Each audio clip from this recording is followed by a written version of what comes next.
Okay, so going off what Phil said, Kant was wrong, basically. That's basically what my section's about. Using Lear, Castelli wants to show that Kant was oversimplifying human nature, who we are, and oversimplifying the relationship between reason and emotion. Obviously, Kant thought that we could distinguish between reason and emotion, and that we should do that in order to reason about the world purely. Leary's response to Kant is that we actually cannot, in fact, distinguish between what we typically think of as reason and what we typically think of as emotion. And he goes about this a couple of ways. First, he says, look, if we think about the way we live our lives, there are certain bodily responses that we have that we would normally think are totally separate from reason that actually have a basis in our rational thought. We get nervous, we sweat, we have feelings of sad emotions or whatever, we might cry, and that's an obvious connection between our mental life and our bodily physical life. But he also says that it goes a little bit deeper than that, because according to Lear, our rational thought is possible because of the emotions that we have. And I found that a little difficult to understand at first, but if I think about it this way, I think it's a little bit easier. That our emotions give us something to reason about. They're sort of like the motivating factor behind our rational thought. And even if we did have a world where we had, countless statistics and numbers or whatever to reason about, without some sort of subjective value system, that reasoning wouldn't mean anything. And so it's easy to see that there's some sort of connection there. But to understand what that connection actually is, Lear goes into a little bit more detail, and he says that the mental reasoning, the things that we usually think of as rational thought, actually develops out of what he calls archaic thought, what Dr. Arthurs calls incipient understanding, and what we feel as emotion. And he says that that's really a process of interpretation. We feel an emotion, and that sets us on this sort of task of evaluating what's inside that emotion, why that emotion occurred, and what it means.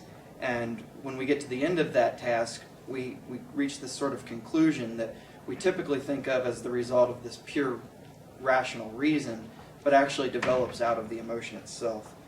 And he says that we often fail to recognize that emotion is part of that reasoning process for two reasons. Firstly, he says that the emotion that we feel is sort of typified by these associations that aren't really conceptual. And conceptual things are the types of things that we usually feel make up our rational thought. Instead, they're sort of impulses, dreams, these things that are a little less tangible and that we don't really have a firm grasp on. He also says that through the process of interpreting our emotions, we reach this conclusion, but in doing so, we sort of disguise the fact that it came out of the emotion in the first place. So we go through this process, we feel like we reason something out, but once that happens, it's sort of like it's not retrocompatible anymore. The system doesn't allow us to easily go back and realize that the basis of our reason actually came out of that emotion.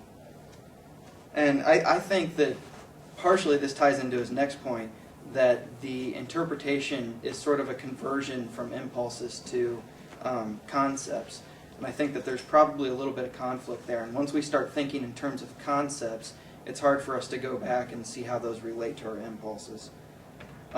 He does say, however, that the interpretive process is important. Obviously, it is what allows us to complete the expression of what the emotion was trying to do in the first place. And without it, we're still kind of lost. But